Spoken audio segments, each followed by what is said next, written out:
Chris. And I'm Wendy. And welcome to the Toasted Marshmallow Adventures podcast. Woo! Today we are on location at the Lounge of the End of the Universe. We have John B., who's a comedian, chief of staff at Standupny New York, and Jenadams, who's a comedian, magician, writer, producer, and owner of Lounge at the End of the Universe, as well as a mom. A mom, She too. had more on her website. I think mostly because my PR and marketing person set this podcast up. So she got them all in there. I went to your website and read up on that. You forgot Fire Eater and Stilt Walker. What? Shut up! You Really? didn't bring, Yeah. You didn't bring any of that? Like, real? I'm getting this is happening.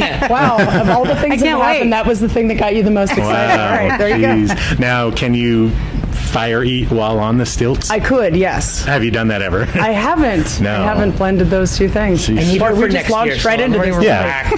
Add comedy and magic and fire eating and stilts. We're going to go live. All right. So now the Idaho Comedy Fest. Now, I read that this started out as a joke. Yeah. How'd that happen?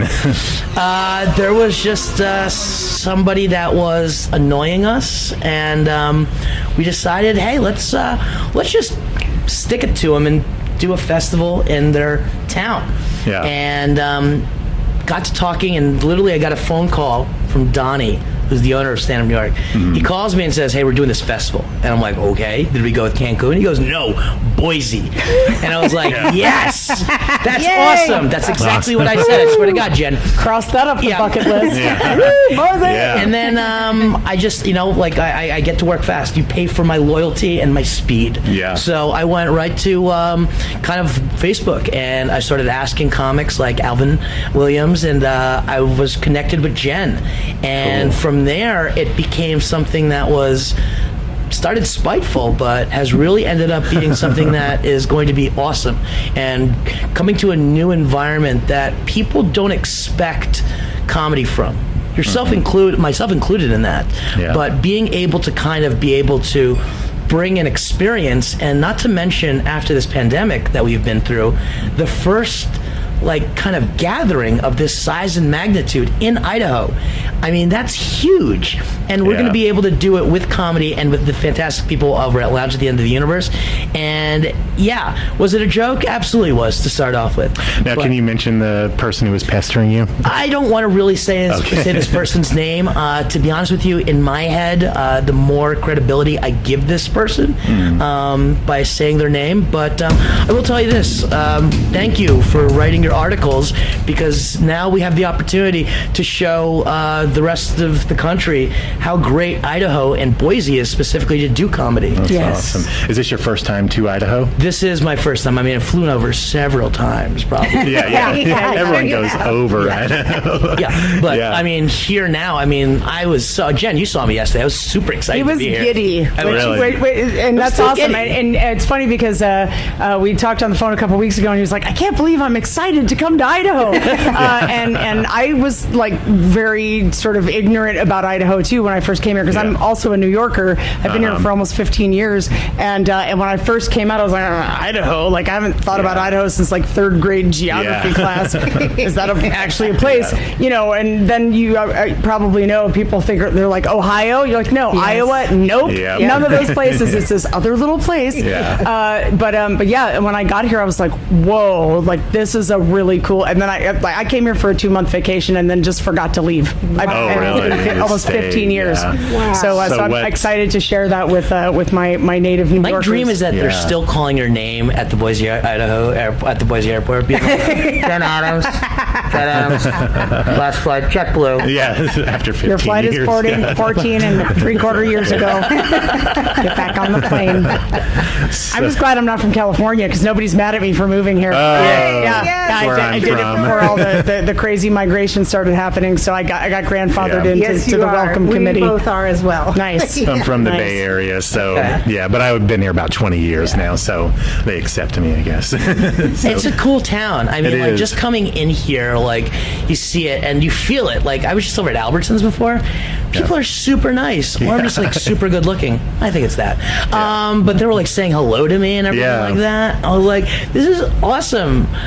And then I don't know. I'm assuming that the further out of the area I go, it's more of like a scenario where it's a little like hills have eyes. Is that true? Yeah, well, so I always tell people that Boise is to Idaho what Austin is to Texas, right? Yeah, so it's like this liberal basically. oasis kind of, and you go outside a little too far, and that landscape definitely changes. But when I very first got here, people being friendly to me, because, in New York, like, you just don't talk to people. Like, you're not like, hi, good morning. You don't do that, right? And when Donnie was here, because he was here a couple days ago just to, for us to meet face to face and as club owners and really talk about what the bigger vision of all of this is.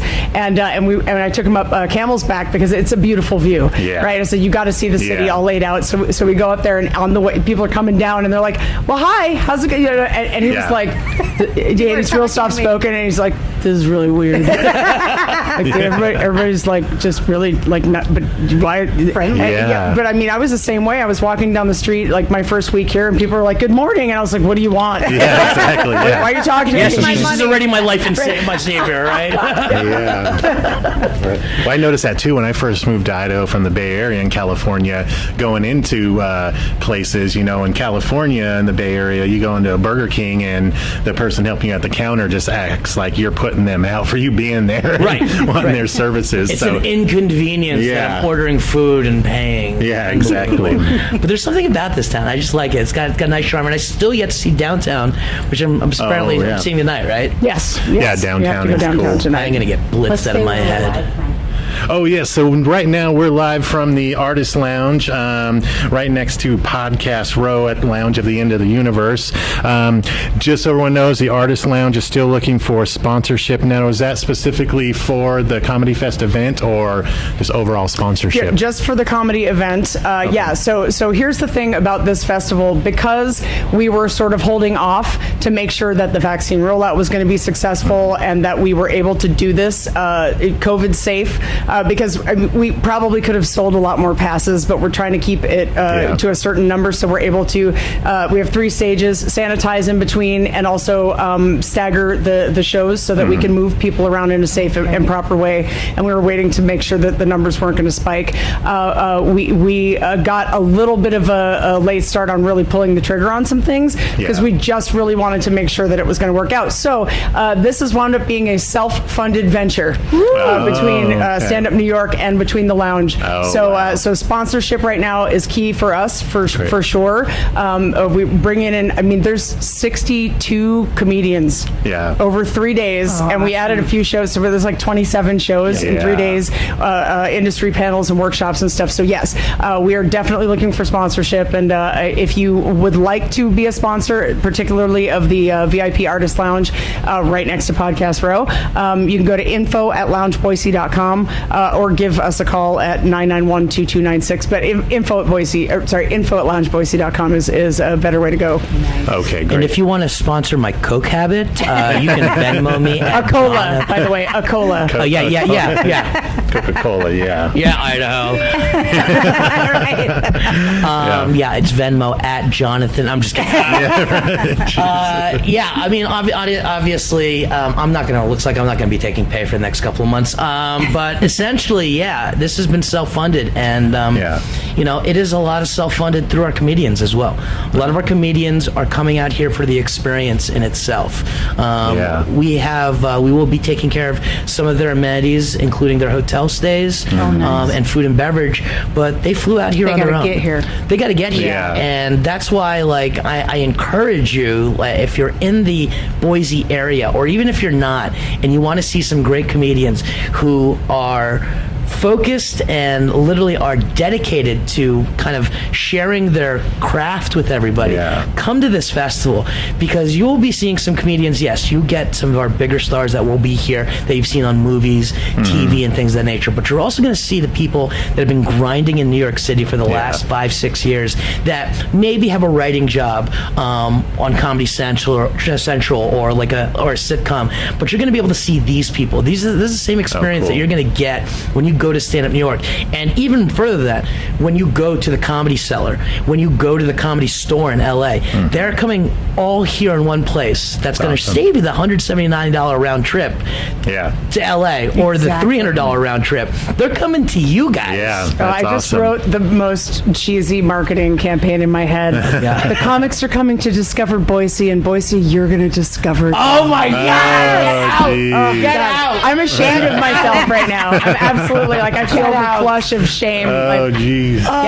Jen! Yeah, I'm sorry. I had so much respect I know. for you. I know. I just lost respect for myself. Jeez. But it just popped in there. Hey, Like the you Stay gotta Puft go with Marshmallow it. Man. Listen, Tom Popped in there. Segura and Lisa Lampanelli really enjoyed that line. So Nice. yeah, Nice. solid, right? Yeah, Yep. boom. Very nice. Come on, right? Yeah. For sure. For sure. I do get the Tom Segura thing occasionally. Yeah. Do you get the Lisa thing? No. We just had Lisa up in Idaho, up in Connecticut a couple weeks ago. Oh, yeah. And she's got this great kind of chic, kind of pixie cut with a nice color she's streak doing it and the up glasses. And so I was like, Dang, no, we get the Tom Segura all the time. Oh, Tom with Segura, him. I get that one. guys, do me a favor. Like, if you go to Let's Get Toasted and go see what she looks like, and then take a side by side, Definitely. tag them, and then let's get this viral. Absolutely. Yeah. Let's 'Cause get I want to this see viral. this because I haven't really seen Lisa Lampanelli on, TV in years. Yeah. And back in the day, she kind of She quote unquote quit comedy. But, did she really? Okay. But she essentially You never get out. no, You never quit. don't. You never Yeah. do. I've taken 2-year, 3-year breaks throughout my career and been I'm done with it. You never really quit. So no Yeah. blood. That's awesome. Good. Oh, I was going to have you explain what Podcast Row is here. Oh, sure. So Podcast Row is actually a development that we had in New York City.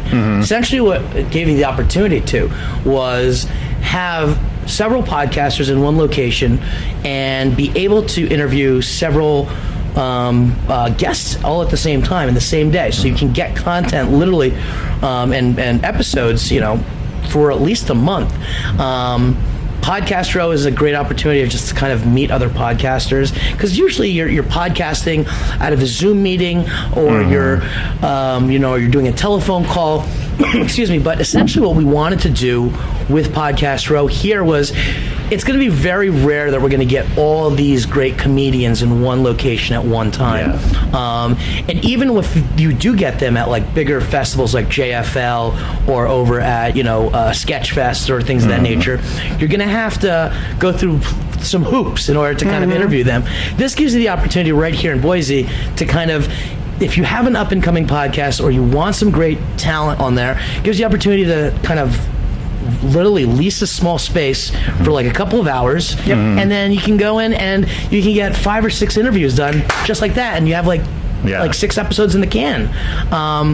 It's a perfect opportunity for podcasters to kind of get FaceTime with great comedians, but at the same time it's a lot more fun because the energy's already in the room because they're performing downstairs and outside, and so that laughter can kind of resonate and those jokes can kind of resonate. So it's a really, this is the first time we're doing it in a comedy theme. Traditionally it's been entrepreneurs and things of that nature, but Boring. I know it totally is. You have no idea. When every single one of your guests is witty and can keep the conversation moving and knows when to land the freaking plane. It's going to be amazing. Plus, a lot of these people have great relationships with one another. So instead of just interviewing one, maybe you go who's somebody in here that you love? Great. Let's get both of you in here where you have a rapport with each other.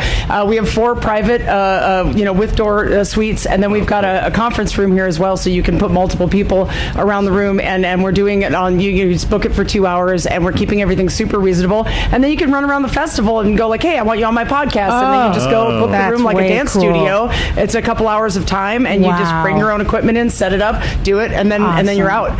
So that's really cool. Yeah, so it's going to be a great opportunity. I mean, just in general, there's also a lot of, you get to see some you'll know the bigger names, but you'll also get the opportunity. you'll watch somebody on stage be like, that was really funny. I like their take on Dogecoin. You know what I mean? And you just happened that you wanted a small interview with a comedian about Dogecoin. You know, I say this because Matt Backus, who's gone his way to the festival, you know, just made like a bunch of money off it, and he's got a great bit on Dogecoin. So like, there's so many different angles that you can see from it. So yeah, we're excited to see what happens with it. And like Jen said, it's going to be very affordable because we know how tough it is to kind of lug your equipment around. But where are you going to get the opportunity to do that? Yes. Yeah, that sounds awesome, and Nowhere. we may be interested. Are you guys coming? We're coming. Yeah. So we didn't Excellent. know about Podcast Row No. today. Give you the So insider That's rate. awesome. Yeah, Oh, absolutely. awesome. Yeah, that'd be great. We're planning on being at the festival. I don't know all 3 days, but at least one or two. Now, what can people expect when they come to the festival and to the lounge at the end of the universe? What kind of vibe are you guys? So this putting is out what's there? really cool, and I'm excited for the comedians to come here too, because we're inside the Gem Center for the Arts, which is an arts collective building. It's 4 floors of all creatives. This is amazing. Right? I Yes. know, It and is. the story behind it is even better because this started out its life as a federal securities building, built in '68, finished in '70, and then the government ran it as a securities building, and then it became like this weird, like telemarketing and call center space. Yeah. And this woman who just got a gift of some money from her dad, bought it, gutted it because she was a visual artist, and just put artist studios in throughout the whole building. Black Box Theater in the basement, which is still there, and the space that we're in was originally a huge gallery, and that wasn't quite working because it was a little too sophisticated for the bench at the time. So I had the opportunity to come in and open a beer and wine lounge, and then expand it into the whole space, and started just booking comedy and magic and music and all kinds of things that I love into it. But there are rented artist studios on the 3rd floor. There's like 58 different artists in here: painters, sculptors, crazy graphic awesome. designers. Yeah. I mean, and everybody in the building collaborates with one another. And when I got here, I was like, oh my goodness, this is amazing because I have the opportunity to just like walk down the hall if I need this particular person or that type of medium that they Yeah. work in. And so we just have this really incredible collaborative spirit, but it also has a really sophisticated feel because it is mostly visual arts driven. And so when performers come here, like comics, I mean, for the most part, and I think you could speak to this, comedy clubs it's like a bar with a stage, right? Yeah. And it's got that gritty feel. And for comedy, it does kind of need that a little bit for us to really get down to that real honest kind of like, oh, human beingness is dirty a little bit. Yeah. But when comedians come here, one of the things about the lounge that we try to do is really be very forward about valuing artists, about paying them properly, and treating. And a lot of people don't look at comedy as an art form. I do, and so when they get here, it feels more sophisticated and more grown up, and they feel elevated in a way that I think a lot of other places don't have that feeling. Yeah, definitely. Well, I noticed, when we walked in, I was like, wow, this place is amazing. Like, there's all these just cool little offshoots and rooms and stuff and everything. I was like, it's an awesome space. It's 60 artists and 120 disappointed parents. That's really what it comes down to here. I hear like it's just, the hollowed halls is like you can hear the screaming of parents' dreams of having grandchildren just like escaping away from. Yeah, when you put your ear up to each door, you can hear people borrowing money. Yeah, right. I heard sometimes in the winter they take all their art degrees and they burn it so they can get heat. Just to stay warm. Yeah. I'm sorry. I'm not. See, you guys said comedian. I'm actually not a comedian. You're not a comedian. No, I'm okay, not. I thought you were. But you're a comedy writer. I mean, I You're a do writer. write. Okay, yeah, I gotcha. do write. I do write. But yeah, I mean, this has been an awesome space. Just in general, and it can, the looks are deceiving because you come by and you're just like, that looks like a federal building or a credit union. It does You know look what I mean? like a Well, I've been in this government building before a long time ago, and yeah, it was a call center. I think I dropped off food because I was delivering DoorDash or something. Really? Yeah. Yeah, and it's just like, and it's like so unassuming, but then you get into it and you feel the vibe and you feel the space and you walk and you see the gallery, and it's a cool feeling. And all the exposed kind of ceilings Yeah. makes it give it like nice industrial kind of like It's really this like I don't know. It's got this almost Brooklyn kind of vibe to it. Yeah. Do you know what I mean? Like, oh, this is cool. We're just gonna keep it open and talk about I don't know, whatever. Jeez, what's the biggest difference you notice about Idaho compared to New York? Buildings, Smaller. minorities, Yes. big thing over there. For the first year that I lived here, I just called it Whiteaho. Idaho, yeah. Welcome to Whiteaho. I know. No. Well, now we have more ethnicities than we ever had, and culture than we ever had. When I moved here 20 years ago, it was probably about 2 weeks before I saw a black person. I saw them today. Did you wave and smile at each other? You almost got to this part. I was like, Hey, you're here. Yeah. he's like, out of my town. I'm the only one allowed. No, but it's the biggest. You know what? Well, first of all, drink prices are amazingly good. Yeah, all right? yeah. Oh, yeah. Food prices are great over here. But yeah, like we talked about, like there's a general vibe. There's a fresh air smell. I live actually. That's the smell of fresh air, by the way. Is it fresh air? It's not the smell. Smells like happiness. I live actually in New Jersey, and I commute in New York. I'm a carpetbagger of New York City, as they like to say. But essentially, there's a lot of similarities between where I live and this town. It's on the rise. There's a lot of, it seems like there's families. There's a residential area, but downtown is literally right down Vista over here, which is great. But it's going to be exciting to see kind of these New Yorkers who've been, and a lot of them have traveled a bunch, do you know what I mean? But they haven't been to Idaho. This is actually Matthew Broussard, who is, going to be here. This is one of the last 5 states he's never been booked. I actually saw that comment on your Instagram. It's like, well, you guys went deep, huh? Hey, you we went did. like CIA, ex-girlfriend, boyfriend. So we were stalkering. Wow. Yeah. Ooh. Yeah, I did a little bit of about stalking Leo the today. dog. Holy shit. Yes. Yeah, Leo. Leo's so their cute. homework. Little schnauzer, right? Yeah. You better change all your PayPal and Venmo that's right. and stuff. Oh my! I mean, that's great. I guess you saw the picture with Tucker Carlson too. Tucker Carr. I think I see that did. one. Yeah. Why did I even say anything? Yeah, Johnny's going to be pissed. I was really more impressed with you singing the Golden Girls theme to your dog. Aw, I didn't even see that. They went so deep, Jen. Like at least 20 We tiles scrolled. down. Nice.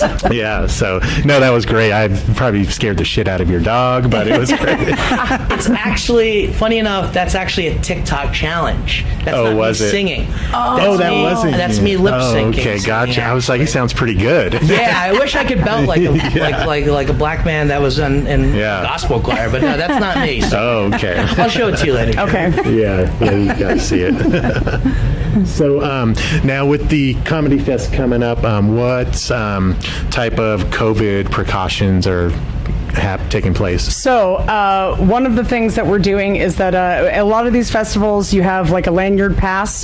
This year, your festival pass is a mask. So you cannot get in unless you are wearing it, because that's how we know you bought your festival passes. So we're asking people to mask up. And it's the same rules as the rest of the city mandate that Mayor McLean has put in place, which is that you can take it off when you're in your seat. If you're up and moving around inside the building, you have to have it on. And then we have a team of volunteers and staff that in between each show, we've left a half an hour in between each of our shows, and we have bought cases of rubbing alcohol that are going in spray bottles, and we've already been doing that here at the lounge anyway. So people will just go out and sanitize everything that people have touched. And during our events normally, and we've gotten a reputation at the lounge for being as COVID safe as you can get, which is not what I have heard about the downtown area. But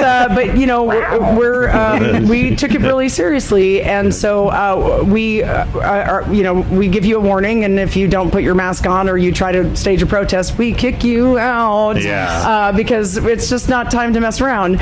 So we sanitize that. We also have people that are going around constantly doing like sink handles and flush handles, and placed on the door where people will push, and so anything that anybody touches will be constantly you'll smell it if you're here. You will smell rubbing alcohol at some point when when you're in the hallway or in Yeah. and out of the rooms. So that's going on. Also, one of our stages is outside. So that's, not only will it be Yeah. nice because the weather will be nice, but also, it just will help people be able to social Yeah. distance a little bit more. And we're keeping our numbers down. Before COVID, the lounge, we've had 350 people in there. Mm-hmm. In fact, we did Mayor McLean's runoff campaign party there where she found out she won and became the mayor. Yeah. And we had over 300 people in there. We will not be doing that. Okay. We will keep people socially distanced as per mandates, and we've really kept up on that as much as we possibly can. We always have spare masks in case you forget yours. However, you probably need it because it's your festival pass, Yeah. so don't That's forget your really mask. smart. That is a good idea. But that was actually Donnie's idea, the owner of Wow. Stand Up New That's York, and when he brilliant. said it in one of our Zoom meetings, I was like, that is brilliant. Yes. That's exactly what we're doing. That's way. Yeah. So- I hated it. He shot it down. Yeah, but I get overvoted because he owns the club, and you guys are really the ones with the money. So yeah. Oh, I don't have any money. Oh, that's fair. No. What I have is a great community of people who have Yeah. just stuck by me through all of this COVID stuff, because the lounge was only 10 months old when we went into lockdown, and we had Yeah. just expanded from 850 square feet to 2,800 square feet, and more than God. tripled our rent. And then it was like, and lockdown. So it was really scary, but because we have done so much to be the club that values artists, basically, like after 30 plus years as a performer and producer in show Yeah. business, I wanted to have the club that I always wished I could have worked at, and to be that club for everybody else that they want to come here because they're like, no, we get treated so well when we're there. That's awesome. And we are more on the side of artist friendly. And also, I tell my employees, the customer's not always right. If somebody treats you like crap, you have the right to stand up for yourself, and I will Good. always back you. Awesome. The people that work here love that, and I don't try to force people to Yeah. be somebody that they're not. If they're a great fit, which is just weird. Honestly, that's all we care about at the lounge. We just want it to be weird. That's Yeah, all. okay. Like the rest of the world, everybody's trying to be normal. Like, Yeah. this is the place you Keep can it just weird. be weird. Yeah. Yeah, it looks like- We're openly, a lot of us, including myself, are part of the LGBTQ community. I bring in a lot of shows that are, I work with a producer out of Seattle that does all biracial and people of color shows, all female shows. Oh, awesome. So, there's a lot of places in Idaho where you can go and, watch sports on a big TV and ignore each other. Or, I don't know, there's a lot of things that are more geared towards, I guess, what people think Idaho is about. So we Yeah. are blatantly like the other place. Yes. So, Yeah. and people walk in sometimes and they're like, oh, well, where's the, things that I normally have? And we're Yeah. like, this Not isn't here. that place. And Yeah. we're okay with that. It's like, Yeah. if this Yeah. is your place, it's really your place. And if it's not, that's okay. There's a lot Yeah. of other places that are your place. Definitely, So, yeah. I like that idea. The idea that there's like a quote unquote island of misfit toys. Do you know what I mean? Yeah. That people can always go. Did somebody tell you that, by the way? Because that's what they call this place. Oh, did they That's really? crazy Oh, really? that you just said that. And no, my partner has accused me of collecting people. Oh, geez. and I do. I mean, I see people and I get excited about their creativity. And artists sometimes can be really sensitive and sometimes broken people. Yeah. And for whatever reason, I just see past that and I see what Yeah. they can be and what they really are. And then I'm like, I love you and I'm keeping you. Yeah. And in fact, last week I said to our puppeteer, I was like, I'm keeping you, right? And he was like, oh, please do. And I was like, welcome to the island of misfit toys. And that's Jen's like, jealous Joe, that you just said that. You're like Jesus. No, I am nothing like thing. Jesus. Yeah. But I don't have nearly as good of a beard, first of all. Fair. But there's some, yes, it is an island, but that's why I think there's a great synergy, and I hate that I just fucking used that word, between us, the lounge, and Stand Up New York, because we did the same thing. Yeah. We're a comedy club that's located in the Upper West Side. We've been around since 1986. Don't get me wrong. We have our bones in the comedy community, but in the last couple of years, before I started, there were some tough times. Yeah. Comedy just wasn't on the rise anymore, and not to mention when you have places like that are downtown, where that's more of an area that you want to go to, and the idea of going to kind of the Times Square was kind of passe, and going kind of north wasn't the thing. You wanted to go to Brooklyn, you wanted to go to the Greenwich area. Yeah, there were some slumps there, but what we always kind of prided ourselves on was what's the next best thing? What's good right now? Yeah. What can we do to create a community? And we did that, and we harnessed that, all the way throughout the pandemic.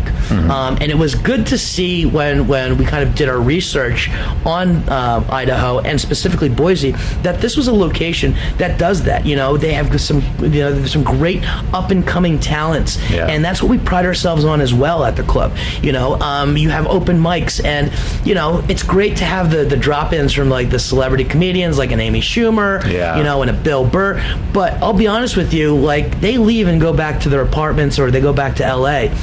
Who are those that are staying on the bench, that are there at the bar and hanging out, that are just shooting the shit and just trying to absorb everything from comedians? Because that next class, and you guys spoke about how you're big Mark Norman fans.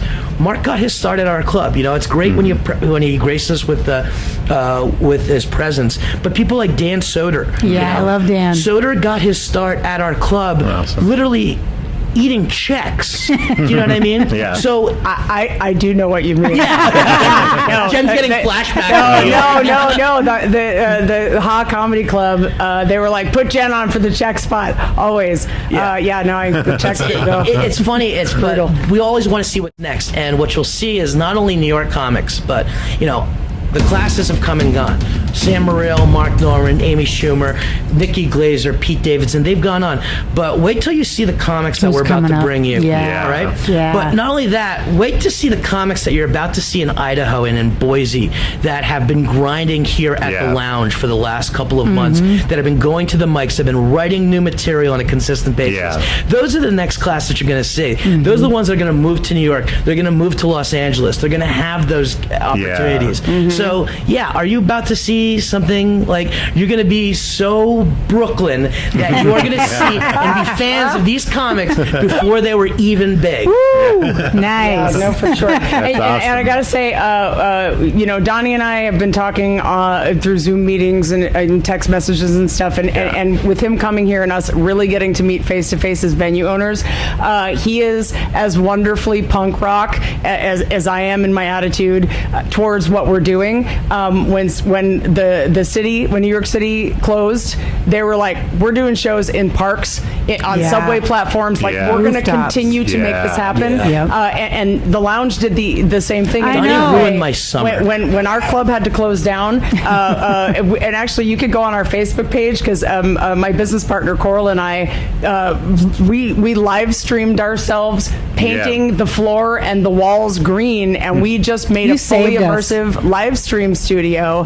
And thank you. Yes, so we much. watched Thank Comic of the you. Month. And we live streamed comedy, and we had musicians come Comic in. of the Month. And on top of that, I told the artists who wanted to come in, I was like, listen, we're going to put the virtual tickets up for you, because without the artists, this is just an empty space, and you need to make money too. So any of the virtual tickets, we were like, that's your money, but just ask people also if they want to make a donation for the Lounge as well. And so the whole community helped just get us through. And I was like, this isn't a cash grab. Like, if we can't all go together, I don't want any part of this anyway, because this is like a very community-driven place. And so when I got to meet Donnie and realized that he really felt the same way, we had this kind of bigger, exciting conversation about how, as venue owners, we can inform this entire industry, because it's very much been about competition and about, I want the best club, or I want the best club. Well, if you work at this club, you can't work at that club. And he and I don't feel that way. In fact, when I bring comics to town, there's a couple of little rooms around, and I'll send them because they're off nights to make a couple extra $100 at these other rooms, because that's what is in everyone's best interest. And so we're already talking about sending Boise comics to Stand Up New York and having them come out here and to just do an exchange. And we really hope through all of this that more club owners around the country will get on board with that collaborative spirit, because we have the opportunity to inform what this experience is for all of us. And that is exciting for me. I don't want people to have to go through the shit I went through. Right. And we have the opportunity to be a big family in this industry. And that's one thing, is that, and I'm gonna use a term that people will always kind of turn a blind eye to or get shy around, is the idea of unionization. There isn't a unionization of comedians specifically, and it was always a big hot topic in New York City and Los Angeles about unionizing comics specifically. because there's nobody, because you're all 1099 people and performers, it can be tough. But when businesses start working together, everything can grow. And that's how community is huge. We pulled off 500 plus shows in New York City, outdoors. Do you know what I mean? That's amazing. Outdoors. And that was social media, but it was also the community of New York City coming together and, coming and stopping from their run, or, just after they stop by the bakery to stop in the park and watch comedians, and Venmo, which this money went directly back to the comedians as well. I love it. I mean, seeing this kind of in a bigger scale and hearing what, Jen and Donnie had to talk about, it's really inspiring to see what's going to happen and what that evolution in our industry will be. And hopefully we can be the leaders in it. And that would be amazing to come out of this pandemic, not only as, there is a bubble for comedy, obviously. We always talk about this bubble, but maybe this is going to be a bubble that's going to stay. It's going to be an atmosphere of comedy that's going to stay forever. Yeah, that'd be awesome. Now, how did you guys basically get in contact with each other, being from New York, and how'd that go down? I was told that we're doing a festival in Boise. I was mildly stoned at the time. Had a couple drinks, and I said, okay. And then he said, Donnie said, all right, we need to find somebody out there, and we need to find Boise comics. And I was like, we need to find a venue, dude. And he's like, did you call me dude? And I was like, yeah. So then I went on Facebook, and essentially I went on Idaho Comedy, and a lot of dumb people came up for us like, Idaho, Idaho Comedy. I'm like, ugh. So anyway, I found a message board, which is pretty much for mics, and I said, hey, trying to figure out some people in Idaho. I also posted on my social media, and a couple of people got back to me, and Alvin actually was one of those people, and he connected me with Jen, and then just kind of shot in the dark. I was like, people are gonna think I'm crazy. And we had a call, and I was in within the first 2 minutes. I was like, okay, I'm very familiar with stand-up New York, and before I moved out here, I was working the club scene in New York City, which is why I needed a friggin' vacation. It's crazy there. And I said, so why do you guys want to do a festival in Boise? And he was like, well, out of spite. And I was like, I'm in. Now give me the details. Because I love stuff like that. I'm like, okay, this has to be a great story, but come on, let's go. So I was already in anyway, just because of that. But it's exciting, just to be able to highlight, because Boise has a fantastic comedy scene. And having gotten to be a part of that, because the Funny Bone was here for years, and then it closed, and then and it closed 6 months after I moved here. Those are not related incidents, by the way. But shut it down. But there was no comedy club for a little while, so myself and a few of the other comedians, one of whom is Moondeck, who's on the festival and been helping because he really cares about growing the local scene as well, and he works a lot with open micers and does workshops and things, and he's a very, very funny, brilliant comedian. Not for everybody. He won't be on any of the clean shows, so he and I and a few other people started actually what we were calling the Boise Comedians Union, and we found a sort of collective of bars and pubs, and we just kept the scene going through this time where there was no club. And then we had like a blip of a club open and close, which was Hijinks. And that was the most beautiful club I've ever seen in my life. It was so heartbreaking that it was just not managed correctly. I still, to this day, don't understand why people can sink thousands and thousands of dollars into the actual place and then be like, marketing, who needs it? That's not the place to cut the corners. That was a cool club. It really was. It was amazing. So then, I had one of the collective places that we were at was the Liquid Lounge, which is owned by Jeremy Averman, and we had done a bunch of comedy shows there already. And then he just called me one day and was like, I want this to be a comedy club, and I have no idea what I'm doing. Will you book it for me? And I was like, I will only do that for 2 months because I am a comedian, and it is going to ruin all of my relationships. And then I got pregnant, and I was like, 2 years later, still booking the club.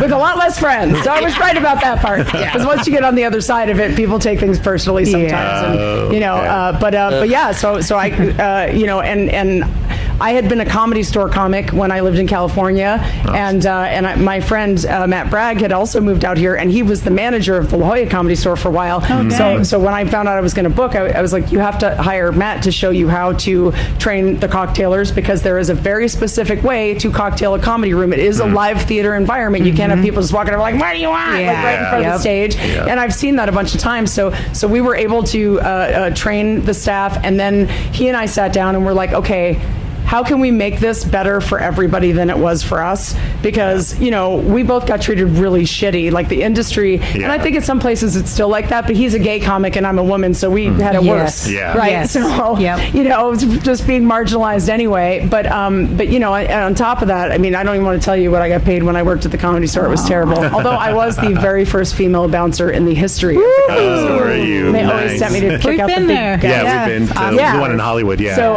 this is the La Jolla one. It's like a little sister club. Yeah. So, but so we got to like really bring comics in and like be nice to them and sort of be like, no, be nice to each other. And, you know, like just inform a different working environment. And so it kind of grew from there. And if you come to a mic here, the comics will sit and all watch each other, and then they give each other feedback. They don't talk in the back of the room. There's a couple of misfits, but you know, for the most part, everybody goes around and they support each other, and it's awesome. And because of that, there's a growth that happens so much faster, because you know, when you're, I mean, if you water it and give it sun, it's going to grow better than you stepping on it, which is exactly. You know, I mean, essentially, like it's very interesting that, you know, what I see are the cliques in New York specifically. So you get a clique of comics that kind of listen to each other and like, oh, you should do tags on that. This is more of a community that kind of does that with each other, which is amazing, because they see the bigger picture. They see the, you know, the finish line. They see what the, you know, what the literally what the end goal is, whether it's Los Angeles or it's Austin or it's Nashville or it's New York. But one of the interesting things is the diversity of comics. And yes, I'm saying diversity of comics because one thing that I don't have a lot in New York City is clean comics. But here in Boise, because of the large, I guess, Mormon population here, clean comedy is king. I mean, Regan. I mean, I literally know of one or two comics. Like the first comic that comes off the top of my head, Brian Regan. Brian Regan. But the Nate Bargatze too. Bargatze is too. But the second person, who's one of my guys who just did Colbert about a year ago, is Steve Rogers. And it's weird because I don't know, he's an amazing comic, and he'll play Tuesday through Thursday. But on a Friday night, when I'm in a pinch, he'll crush, and he's completely clean. So it's going to be interesting to see these new, you know, these comedians down there that are doing 5s and 10s that are completely clean and killing with Mormons too. Which is, I'm so excited for Mitt Romney to start laughing. So are the stages going to be like divided up, or you know? So we have 3 completely different performance spaces. In our basement is our black box theater with social distancing. It's 70, and that's theater style seating. Although we will be able to do some cocktail service down there. The lounge itself is about 120. Although we've talked about taking the tables out so that we can fit some more people in there. And then we have outside, which is about 150 to 200. It's a pretty huge lot. And right now we're putting up fencing and doing and trying to make it as accommodating. We'll be building out staging and making that a nice outdoor event space. That will only run till 10 because we do have a sound ordinance. We have neighbors around us, and we want to respect that. They're staggered enough, and we have 2 entrances at the front and the back of the building. So while we're letting people out of one side, we can be sanitizing and then bringing people down the other way. And then, of course, somebody's walking behind and then rubbing all of the railings down the stairways with rubbing. You're going to smell it, I swear. Good. Be on the lookout for rubbing alcohol smell. It's 3 days, and you can get a 1-day pass or go for all 3. But if you did the 1 day, how many shows would go on in 1 day, conceivably? Like, so what are you at this point, we actually we had 21 shows, so it was 7 a day, and then now I believe it's 9 a day because we added some more, and we also have industry panels. We have workshops going on. Megan McCaleb, who is a very big player here in the improv community. We also have improv showcases every night because the improv community in Boise is amazing. There are some really talented people here, and they all got together to showcase together on one show. in like 20 and 30-minute spots because we've got like 4 really great groups. But she's putting on an intro to improv, and that's just open to anybody if you ever want to try it. So that's during the day. Craig Gass, who was did all the a lot of celebrity voices on Family Guy, and also was voices on Howard Stern show. He's doing a voiceover workshop, and that's something anybody can attend. We've got some cool theater kind of story shows. One is called Stories from the Road, and that's comics just telling their horrific Nightmare Road stories that are funny now, but they weren't when they happened. So that'll be really fun. So it's not all it's definitely mostly about stand-up, but there are some other things that you can go to that will be, kind of an insight into what the rest of this whole world is like. Is that all included in your ticket price? It is all included in your pass. If you have a 3-day pass, for sure, or the 1-day pass. I mean, if you have a 1-day pass, you go to as many things as you can get in that one day. Yeah. And Will there for 3-day be pass, same food, thing. or can people buy food? So we'll here? have food trucks out in the outdoor area, and the food trucks are just selling their own food, so that's their revenue. And then we'll have all kinds of drinks, sodas, like different things for sale. And then besides that, like for our comics, we're setting up food. Donnie and Jon are making sure that they're fed because they've gotten themselves here and they're putting themselves up in hotels. So we're trying to make sure that we can at least feed them while they're here. And toast, primarily toast. All they're getting. That's right, toast. Prison Little food. bit of water. There's some water for you, we're giving them MREs from Costco. A big old awesome, bucket. yeah. There you go. Enjoy. Don't test me. I will. Don't do that. How's your hash browns in a bag? Great, Jon. They're great. Thanks. So You're vegetarian. are people flying in from far and wide, or is it mostly New York? Or I mean, our comics are coming specifically from New York City. Yeah. I think the lion's share is coming from New York City specifically. Yeah. But as far as festival passes are concerned, it is all over Idaho. It's the Pacific Northwest as well. It's California. I'm just looking at you have some a couple of the, Dakotas in we there have too. Dakotas in there. Some areas of the Badlands it looks like over there. So this is great. We're excited to have it. Awesome. One of the big things is that if you look, I haven't thought about Idaho since third grade geography. But what I didn't remember was that how Idaho is, Boise specifically, is close to Washington as well as Oregon. Yeah. So we're getting a good influx from there as well. Oh, good. So essentially, yes, is this kind of like a Pacific Northwest kind of thing? Yeah, but our goal, and like we said in the beginning of this podcast, this is the biggest gathering at this scale and magnitude in Idaho since the pandemic. So, if anything, this is for Idaho. We invite anyone to come out here. This is for Boise, but come and see what we have to offer, and you are not going to be disappointed. Yeah, and I do want to speak to that as well, because as we were setting this up and talking about getting festival shirts and some swag and things like that, I really appreciated that it was important to Jon and Donnie that we keep money in the local businesses. So our vendor who's making the shirts, their print shop is in Garden City. They are located in Idaho. All of that money stays in the community. So we have not gone outside the Treasure Valley for spending any money. Everything. Awesome. And they were like, no, we want this to be a local thing that's local driven, and the money goes back into the community. And that was a huge deal for me. I did want to talk about one more thing, because if I don't, Monica will kill me. That's my PR marketing goddess. She's amazing. So we lost a member of our community in September. She was a really, really funny up-and-coming female comic, very non-mainstream, and 15 years ago, I had the same experience where I was told, oh, you can't say that, or if I wanted to do material about something that people maybe didn't hear a woman talk about, it marginalized me in a way, and I was either not asked back to class. And also, I wasn't willing to change and was just like, well, go fuck you, and then, that was the end of that. So anyway, she got cancer, and it spread very quickly, ovarian cancer, and she passed away at 29. Before we ever really got to, I'm going to get emotional, before she ever really got to be who she was supposed to be, not only as a human being, but as a comic. And that was really heartbreaking for me because she had such an incredible amount of potential and just so funny. So we had her memorial service Zoom in the lounge, it was in the middle of lockdown. So we started a scholarship fund for non-mainstream up-and-coming female comics. I don't know how much I can curse on here, so Much as you want. we have two website names. I saw one of those. We did. Right. So here's the thing. One of the things that I had in common with her name is Alex Vermas. One of the things that she and I shared is that we love the word cunt. Okay? I love that word. I have, in fact, I've used it in my act enough that there were a couple of local guys that came to see my show and they nicknamed me the cunt lady. The cunt lady.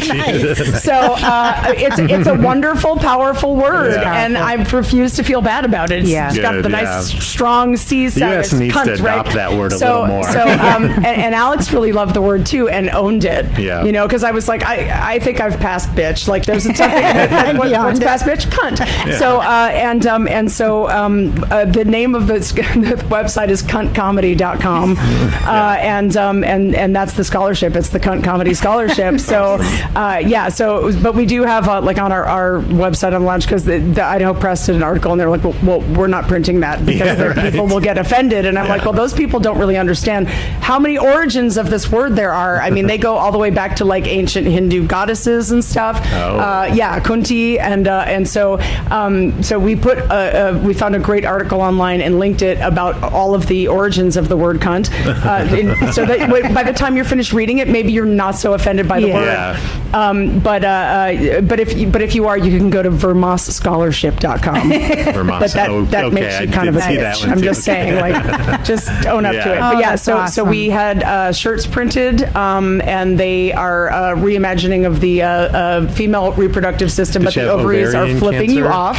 Oh, we've seen that on Haley's. Haley wore that to our house the other night. So we have merch, and the people that we found to print it are also within kind of her family because she went to high school with one of them. So they waived all of the setup fees and just did it at cost. So every single penny of the money that we make goes to that scholarship, and our hope is that once a year we can find a female comic that maybe doesn't get the support that she deserves because she isn't willing to sort of step in line with what everybody is saying, but is still super duper funny and really has the conviction to know that. And then we're trying to be able to give them about $5,000 a year because you have to sometimes fly yourself to a festival and getting a good website and headshots and all of those things is tough. So we just want to be able to once a year give somebody the push that they really deserve. That's really really fantastic. cool. Yeah, that's awesome. Yeah. So buy a damn shirt. Yes. Buy a shirt. We'll buy shirts. We're shirt buyers. We are. We buy all the shirts. We have two. The one with the ovaries, and then if you're really bold, one that just says cunt comedy on it. So I think I've seen both of those. I'll be roaming around in one of those every day. Oh, those are awesome. Yeah. All right, just a couple more things before we get out of here. One thing I have to ask you about going into your Instagram is your nose hair waxing video. Oh, God. Let's talk about that. I actually missed that one. You didn't see that one? That Did you lose a bet, or is that something you do? No, the pandemic does crazy things to you. Sometimes Amazon also gives you recommendations. Oh, okay. It was an Amazon recommendation. And I'm not gonna lie, I'm turning a number at the end of this month, and I've been really into TikTok lately for some reason. Yeah. But I've been watching it, and like these waxing videos have been like hilarious to me. Yeah. And just for the hell of it, I was like, $20 online. Why not get a nose waxing kit? Yeah. So Then why not think film of 5 reasons right up the top of my head. yeah. So I ended up doing you melt the wax in the microwave. It seems really safe. I put it in like there, these and sticks that you put up your nose. Yeah. So I did it. I mean, I was just bored. My parents have been living with me since since January of last year. Wow. So it's interesting because they're there, and I remember screaming out, and my dad ran up and was like, "What's going on?" And thankfully, that's not in the video. I cut that out. But it was you just you do live streams of you painting green. Do you know what I mean? Yeah. You get It bored. is, yeah. So That video, by the way, had some of the biggest watchership. It was just Oh, us really? You are painting. kidding me. But, Totally. and I was like, well, what do we name this? And I was like, bitches painting shit green. And then Cora was like, no, we should just call it watching paint dry. And I was like, yeah. People were so bored during the pandemic, they were literally watching it. Literally, God, yeah. there was so much stuff. I saw Yeah. one of it was just a traffic cam light, and that's what people watched all day. Like, we were so bored. Yeah. As a society, I just decided to put wax in my nose and pull it out. Make a video. Yeah, make a video, which was great. I mean, it's fun, but I mean, it was I entertaining. still can't smell right. But that's the cocaine use. Let's be honest.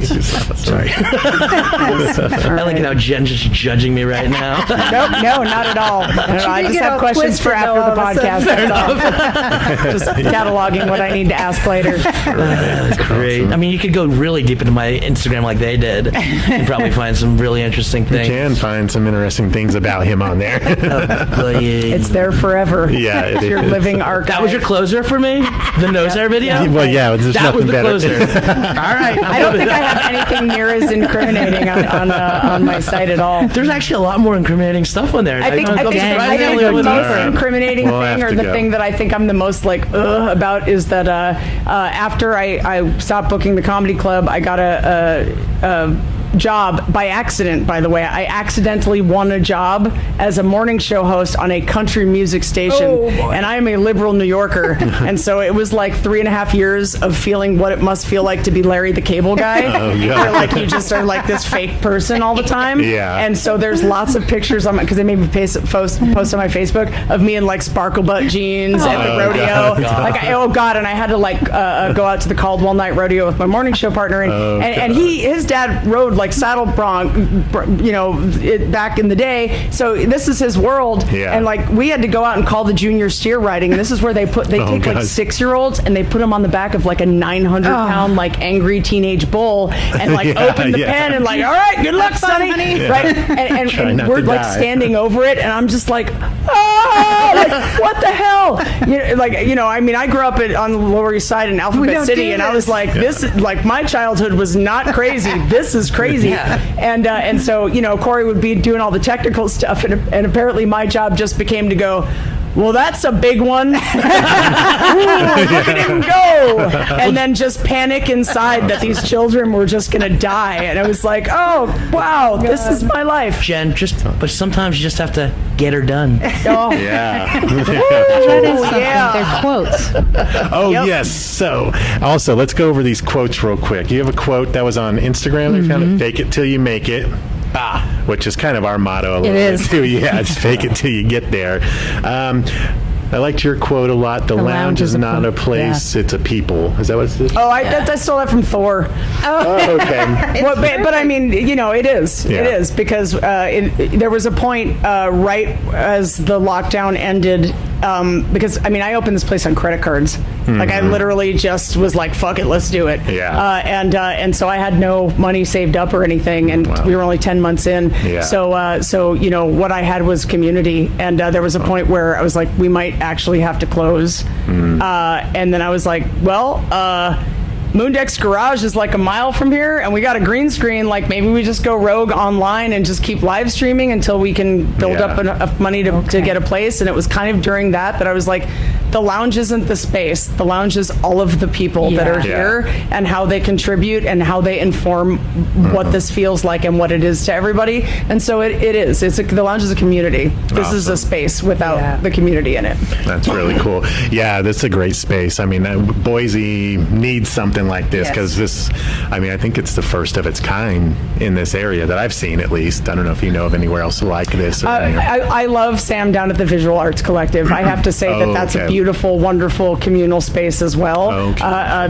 They specify and certain things a little bit differently than we do, but it's a beautiful addition to the Boise community for sure. And we're kind of similar in a way, but the bench didn't have anything like this for sure. Yeah. And one thing we do have that I'm extremely proud of, because my partner was like, are you crazy? Like, you're off on this back weird side street. Nobody's going to find you. Yeah. It's 2 miles only from downtown. Like, you know, and you know, as a New Yorker, I'm like, oh, dude, in 2 years up here, like, because I can see it. You know, when you come from a bigger city, you can see the things starting to happen.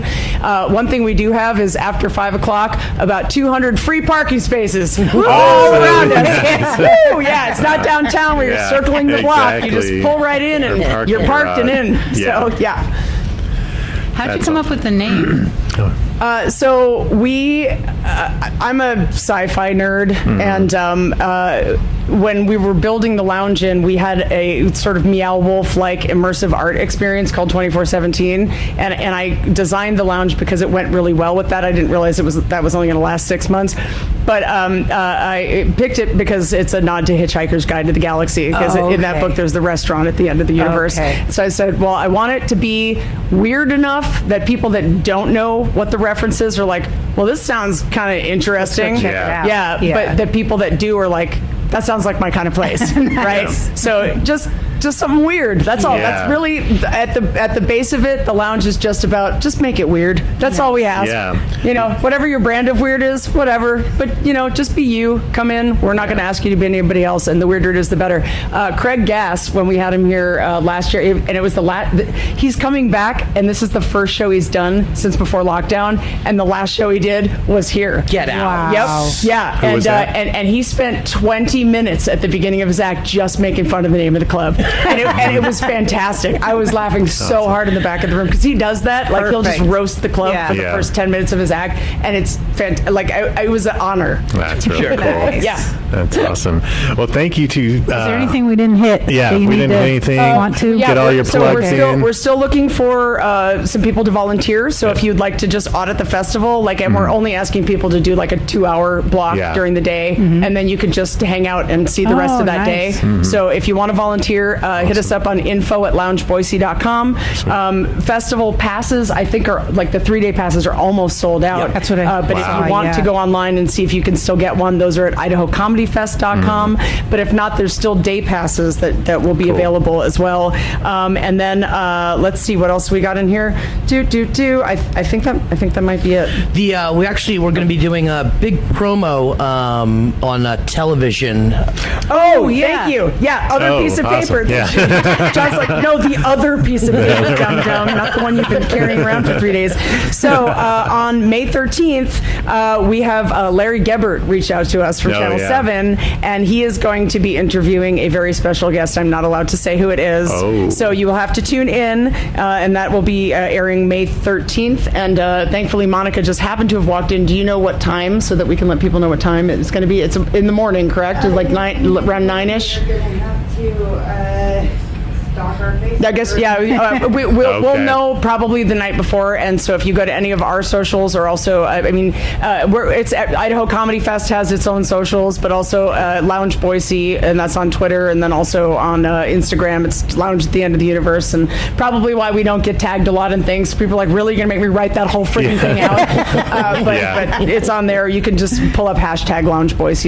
It'll be there as well. But yeah, Larry Gebert will be doing that. And then on the 12th, actually, which is the Wednesday, we will be doing our official kickoff, and that will be with Nick and Big J on the X in the morning. And there will be pass giveaways on there. So yeah, we're giving away passes. Yeah, well, whoops, I wasn't supposed to say that while John was still in the room. Directly out of your we are. We'll be giving away passes. So if you want to, you can win some passes by just listening in, and we will have some special guests on that show as well. Oh, that is awesome. Well, we're looking forward to this festival, and I'd be even down to volunteer. So I was just thinking that. Yeah, so we can be in contact about that. That would be great. I would love that. Yes, no very problem. cool. I mean, I think what's going to be cool is definitely come for the comedy comedy, but the after parties are going to be dope as well. Yeah. I mean, I will boy, tell you this yeah. much. We're bringing Cypher Sounds from Hot 97, formerly from Hot 97, worldwide producer for P. Diddy, who also is a fantastic stand-up comedian and improv player as well. He's going to be coming here live to Boise. He'll be spinning the ones and twos as well. Awesome. We are so excited to have him. I sounds mean, great. him and Rosenberg were on the air for years on Hot 97, and it's going to be great to have him here. And we also have some great live music that'll be here. We partnered up with the Hive, which is right cool. down the street, and they are just thrilled to come over here and play. They're a great group of musicians. They're a collective. They're an incredibly supportive community as well. So, and we now kind of have them over here for different things. So we have a lot of their musicians coming over to play in between shows, so that there'll be some nice music. So everybody that's coming in from out of town will get to hear a lot of the musical talent that we have as well. Awesome. And then we have some guest DJs and Cypher doing the after parties. So it's just going to be really exciting. Thank you. Yeah. Well, and thank you guys for coming. You're So welcome. fun. Yeah, Thank you this is so awareness much about this. Yeah, it's been awesome. Yeah, thank you space. both and so we can much. afterwards go look at the Yes, Other absolutely. floor? Please tour the building. This place is amazing. Awesome. Cool. Yeah, we definitely want And to check even it out. besides, I mean, if you don't have a chance to come here for the festival, first of all, fuck you. But second, just come and hang out. Go see some great comedy. Last night I saw an amazing show of a person pretty much doing a one-man cover, played off his laptop and a guitar. Like, it was so cool. Like, it's that kind of stuff and you'll have a good time. Drinks are great and the staff here is awesome. So thank you guys so much, and thank you, Jen, You're for welcome. Thank allowing us you. into your home. Yes, well, Thank your you. family Yeah. now. Very nice You're meeting stuck you on the guys. island of misfit toys. So can I borrow some money if we're fit? After the festival, we'll see what we've Then got. will you? Yeah, Exactly. break my piggy bank open for you. All right, well, let's get out of here. I'm signing out. I'm signing off. I'm Chris Adams. I'm Wendy Mosier. Hashtag get toasted. Stay toasted. And thank you Thank you again, guys so John much. B. and Jen. We'll see you at the festival. Yeah, it's awesome. Bring money. Yeah. Definitely. We will. Bring all your money. This sounds amazing. Yeah, it sounds really cool. Very Was that exciting. big? Yeah, that was Yeah, great. it's Yeah. great. Yeah. You got everything in. Edit it up and have it out in a couple days, and I'll send you guys the links. And stuff. We got to get that picture for Mark Norman because he flaked on us. We saw Mark Norman a couple weeks ago in Salt Lake City, and he was supposed to podcast with us, and he flaked. It was right before his LA. Well, you'll have a lot of opportunity to podcast a lot of awesome comics What, you here. have to do Bobby Lee's freaking podcast? Who cares about that? Yeah, we already have we have two of them.